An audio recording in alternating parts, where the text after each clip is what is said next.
In the sleepy town of Cedar Hollow, USA, Grace Community Church was the heart of Sunday mornings. Its stained glass windows glowed under the autumn sun, and its pews filled with families in pressed suits and floral dresses.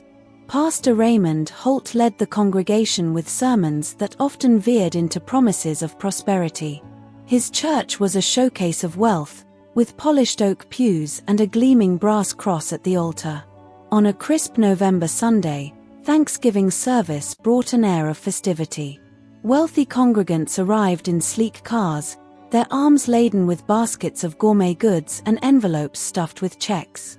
Among them was Amos Reed, new to Cedar Hollow after moving from a nearby city.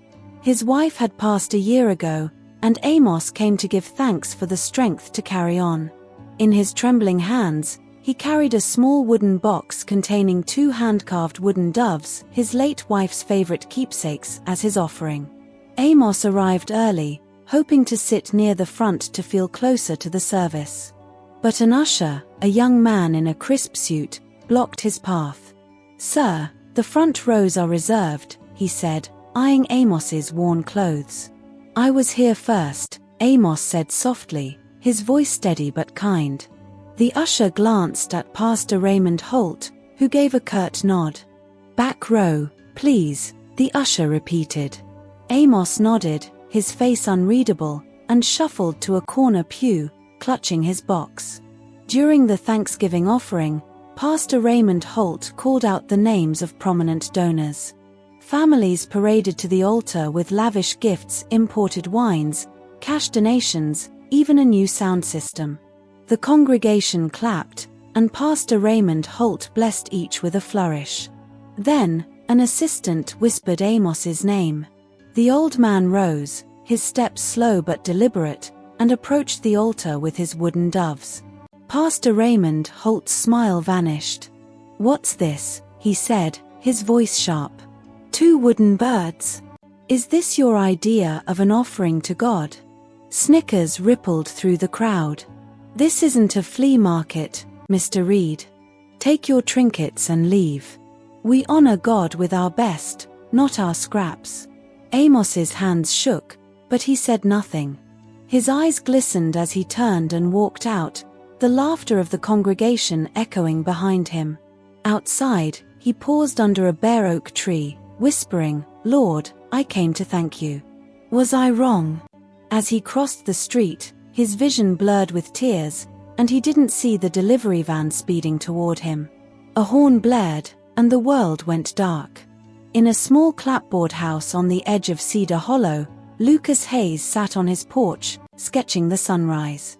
His mother, a waitress, was at work, and Lucas, a quiet boy with a knack for drawing, often spent Sundays alone. He'd seen Amos Reed around town, helping neighbors with small chores despite his own struggles. Lucas admired the old man's kindness, a stark contrast to the polished pride of Grace Community Church. That morning, Lucas had been near the church, sketching its steeple, when he saw Amos Reed stumble out, humiliated. He overheard whispers from passers-by about the poor old man and Pastor Raymond Holt's harsh words. When he learned later that Amos Reed had been struck by a van and was in critical condition, Lucas's stomach churned. He remembered his own mother being turned away from the church's charity drive because she couldn't contribute enough. The injustice burned in his chest. Lucas decided to act. He didn't have money or influence, but he had his sketches and a heart full of resolve. He'd make sure Amos Reed's story wasn't forgotten. Lucas Hayes spent the next week creating posters. He drew Amos Reed's face, capturing the gentle strength in his eyes, and added the words, "God sees the heart, not the gift." He plastered them around town on lampposts, shop windows, and the church's notice board.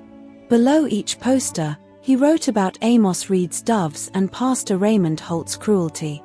The town buzzed with whispers. Some called it vandalism, but others, especially those who'd felt the church's cold shoulder, nodded in quiet agreement. Lucas Hayes didn't stop there. He visited Amos Reed in the hospital, where the old man lay frail but awake. "I'm sorry they laughed at you," Lucas Hayes said, showing him a sketch of the doves. Amos Reed smiled weakly. "They weren't just trinkets, Lucas. They were my love for her, my thanks to God. Keep drawing, boy. You've got a gift." Inspired, Lucas Hayes organized a small gathering outside the hospital, inviting neighbors who'd known Amos Reed. They held candles and shared stories of his kindness, how he'd fixed a widow's fence or shared his meager groceries. The local paper ran a story, "Teens' Art Sparks Outrage Over Church's Rejection of Widower." Social media amplified it, with hashtags like #AmosReed and #GraceForAll trending locally. Lucas Hayes's gatherings grew. He held them in a community park, where people brought small offerings, flowers, handwritten prayers, even drawings. They prayed for Amos Reed and others shunned by the church. The group included a nurse, a mechanic, and a few churchgoers who'd quietly left Grace Community. Lucas Hayes, though shy, read Psalms. Pastor Raymond Holt was livid. From his ornate office, he watched the town turn against him.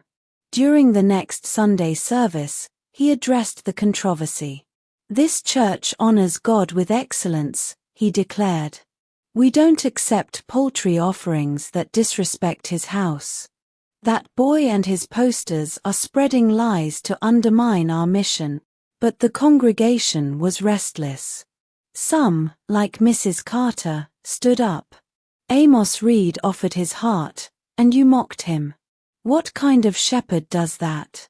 Others murmured agreement, recalling times they'd felt judged for their modest means. Pastor Raymond Holt dismissed them, but the cracks in his authority were showing. Meanwhile, Lucas Hayes's gatherings grew. He held them in a community park, where people brought small offerings, flowers, handwritten prayers, even drawings. They prayed for Amos Reed and others shunned by the church. The group included a nurse, a mechanic, and a few churchgoers who'd quietly left Grace Community. Lucas Hayes, though shy, read Psalms from a borrowed Bible, his voice gaining strength with each meeting. One evening, a sleek black car parked near the park gathering. Out stepped Eleanor Grayson. "I came to see this for myself," she said, watching the group pray under string lights. "This is what faith looks like." Eleanor Grayson visited Amos Reed in the hospital, learning about his doves and his life of quiet generosity. Moved, she pledged to fund his medical bills and donate to a local shelter in his name.